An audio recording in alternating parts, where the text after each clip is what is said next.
সেই দিন এক কাপড়ে ছেলেকে নিয়ে স্বামীর সংসার ছেড়ে চলে আসি। আমি তাকে ডিভোর্স দেইনি, সে আমাকে ডিভোর্স দিয়েছে। আমার সাথে সংসার করবে না। তার ভাবির সাথে তার অবৈধ সম্পর্ক ছিল।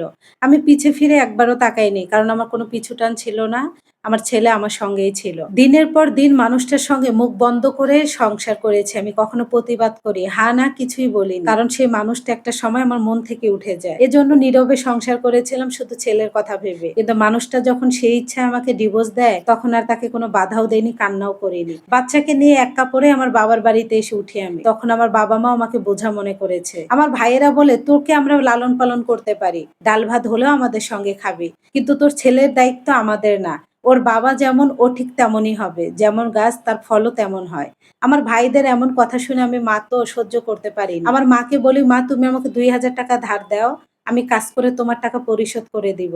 ৫ বছরের ছেলেকে নিয়ে আমি ঢাকা শহরে রওনা দিই। বস্তিতে একটা বাসা নেই, ৫০০ টাকা রুম ভাড়া। রাজমিস্ত্রি কাজ থেকে শুরু করে সব কাজ আমি করেছি আমার ছেলের জন্য। এক কাপড় পরে বছর পার করে দিয়েছি, অথচ ছেলেকে সেটের পর সেট প্যান্ট শার্ট বানিয়ে দিয়েছি। ভালো স্কুলে পড়িয়েছি, কিস্তি নিয়ে নিয়ে ছেলেকে লেখাপড়া করাতাম। কারণ আমার কোনো ক্যাশ টাকা ছিল না। পুরুষদের থেকে রাজমিস্ত্রি মহিলারা একটু কম টাকা বেতন পায়। ছেলেরা যদি ৫০০ পায়, মেয়েরা পায় ৩৫০। কাজ কিন্তু একই, কিন্তু মেয়েদের টাকা কম দিত। ৫০ কেজি সিমেন্টের বস্তা মাথায় করে আমি ৫ তলায় উঠতাম, ঘাম বেয়ে বেয়ে পড়তো। যেখানে কাজ করতাম বলতো তারা, এই বয়সে তুমি এগুলা করে এগুলা বাদ দাও, বিয়ে শাদী করো, ছেলের কথা ভাবো না, ছেলে তোমাকে দেখবে না। কিন্তু আমার মনে হতো আমার ছেলেই তো আমার সব। পেটে রেখেছি আমি, ওকে ছাড়া আমি কিভাবে দিন পার করি। ওদের কথা সব বাদ দিয়ে ছেলেকে নিয়ে আমার দিনের পর দিন কাটে। যখন ছেলে এইচএসসি পাস করে, বলে মা আমি ভালো রেজাল্ট করেছি, ছেলেকে কিস্তি তুলে একটা মোটর সাইকেল কিনে দিয়েছিলাম সেকেন্ড হ্যান্ড, আমার ছেলেকে খুশি করার জন্য। কারণ আমার ছেলের বন্ধুরা ভালো ফ্যামিলি থেকে বিলং করতো। আমি চাইনি আমার ছেলে সেখানে মুখ কালো হোক, ছোট হয়ে ঘুরে বেড়াক। আমার ছেলের হাসিটাই আমার কাছে সব থেকে বেশি প্রিয় ছিল। সারাদিন কাজ করে রোদ্রের ভিতরে যখন বাসায় ফিরতাম, আমার ছেলেকে যখন দেখতাম আমার কলিজাটা ঠান্ডা হয়ে যেত। এই তো আমার শান্তির জায়গা। আর বিয়ে করে আমি কি করব।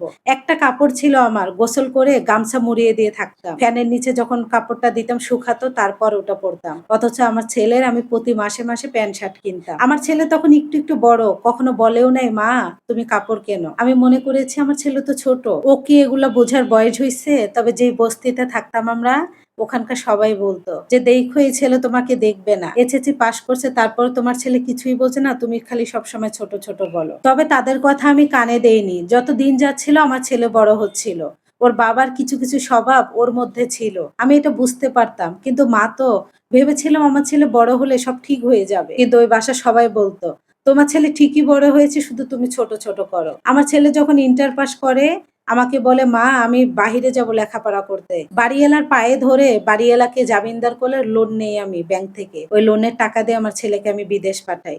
ওখানে আমার ছেলে ৬ বছর লেখাপড়া করতো, পাশাপাশি চাকরি করতো। তবে ৬ বছরে আমাকে একটা টাকাও কখনো দেয়নি। ছেলের সঙ্গে ১ মিনিট কথা বলার জন্য মানুষের বাড়িতে যে ঘন্টার পর ঘন্টা বসে থাকতাম, যে আমার ছেলেকে একটু ফোন দেন না, বলতেও পারতাম না। যখনই ছেলের কণ্ঠটা শুনতাম আমার কলিজাটা ঠান্ডা হয়ে যেত। এটাই তো আমার শান্তির জায়গা। বুঝতে পারিনি আমার ছেলেকে আমি লেখাপড়া শিখাতে পেরেছি, তবে মানুষ করতে পারিনি। বিদেশ যাওয়ার ১ বছর পর থেকে আমার ছেলে আমাকে বলে মা তুমি আমার জীবন নষ্ট করেছো, তুমি আমাকে কোনো সওগাত পূরণ করাতে পারোনি। আমার বাবা আমার চাচা চাচি দাদিরা অনেক ভালো ছিল, তুমি অযথা ডিভোর্স দিয়ে এসেছো। আমার ছেলে যখন এগুলা বলে আমি তাকে প্রথম কিছু বলিনি, পরে জিজ্ঞাসা করি বাবা তুমি এগুলো কিভাবে জানলা, তুমি তো অনেক ছোট ছিলা। বলে কেন, বিদেশ আসার পরই তাদের সাথে আমার যোগাযোগ হয়, আমি তাদেরকে একটা ফোনও কিনে দিয়েছি। এটা শোনার পর চোখের পানি আর আমি ধরে রাখতে পারিনি। যাদের বাসায় যে কথা বলতাম তারাই আমার কাছ থেকে ফোনটা কেড়ে নিয়ে আমার ছেলেকে বকা দিয়ে বলে এই বুঝি তোর মা তোকে মানুষ করেছে।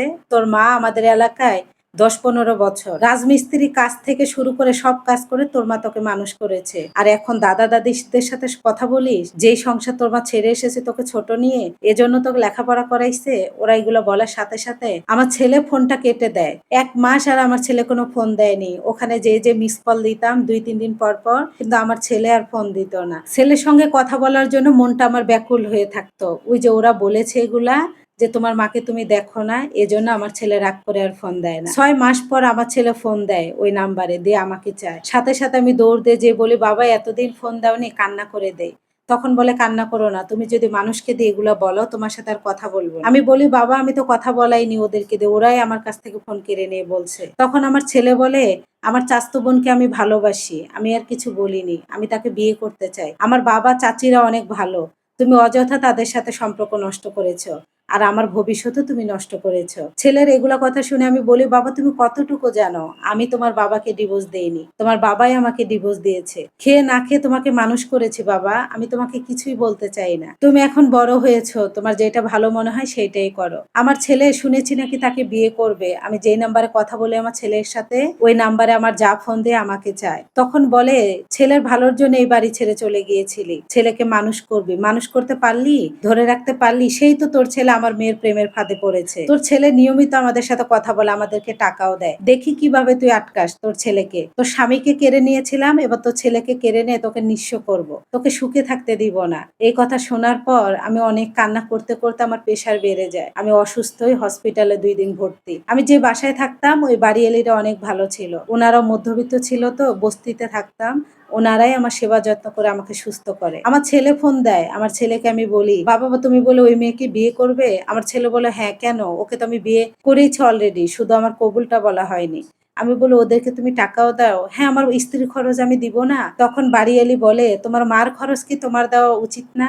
আমি বাড়িওয়ালিকে বারবার বলি, চাচি এগুলো বইলেন না, তবুও বাড়িওয়ালি বলে। আমার ছেলে বলে, আজকের পর থেকে তোমার সাথে আমার কোনো কথা নাই মা। আমি যাকে ভালোবাসি তাকে তুমি যদি মেনে নিতে পারো, তার ফ্যামিলিকে, তাহলেই আমি তোমার সাথে যোগাযোগ করব। তাছাড়া না। তুমি সবসময় মানুষকে দিয়ে আমাকে কথা শোনাও। আমি তখন বলি, বাবা আমি তোমাকে কথা শুনাইনি। আমার কষ্ট দেখে তারাই বলে। সে বলে, তোমার সাথে আমার কোনো কথা নাই। আমি তাকে বিয়ে করতেও বাধা দেইনি। তারপর থেকে আমার ছেলে আমার কোনো খোঁজ খবরই নেয়নি। আমার ছেলের সাথে আমার যোগাযোগ নাই 2 বছর। এই বৃদ্ধ বয়সেও আমি কাজ করে এখনো খাই। এখন রাজমিস্ত্রি কাজ করি না। আমাদের এখানে একটা গার্মেন্টস আছে। সেখানে আমি ঝাড়ুদার হিসাবে কাজ করি। ওই টাকা দিয়ে কোনোভাবে আমার জীবন চলে যাচ্ছে। আপুদের উদ্দেশ্যে বলবো, ডিভোর্স হলে বাচ্চাটাকে সুন্দরভাবে রেখে আসবে। আমার ভাইদের কথা যদি শুনে আমি রেখে আসতাম, অন্য জায়গায় আমার বিয়েও হতো, আমার জীবনটা এলোমেলো হতো না। গাছ যেমন তার ফল তেমনই হয়। গাছ ভালো হলে তার ফল ভালো আশা করা যায়। যারা আমাকে আমার সংসার ভেঙে দিয়েছিল, সন্তানকে নিয়ে বেঁচে থাকতে চেয়েছিলাম, সেই সন্তান তারাই এখন ভালো হয়েছে সেই সন্তানের কাছে। আর আমি মা, আমি খারাপ হয়ে গিয়েছি। তাই বলে সব সন্তানরা একরকম হবে এমন বিষয়টা না। তবে অধিকাংশ বাবার মতোই হয় ছেলেরা।